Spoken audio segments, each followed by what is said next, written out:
أعوذ بالله من الشيطان الرجيم నేను బహిష్కరించబడిన శైతాన్ నుండి రక్షణ పొందటానికి అల్లాహ్ శరణు.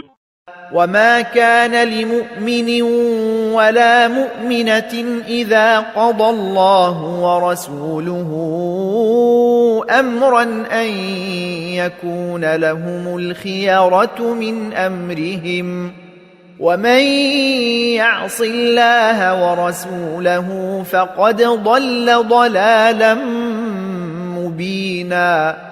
మరియు అల్లాహ్ మరియు ఆయన సందేశహరుడు ఒక విషయంలో నిర్ణయం తీసుకున్నప్పుడు విశ్వసించిన పురుషునికి గాని లేక విశ్వసించిన స్త్రీకి గాని ఆ విషయంలో మరొక నిర్ణయం తీసుకునే హక్కు లేదు.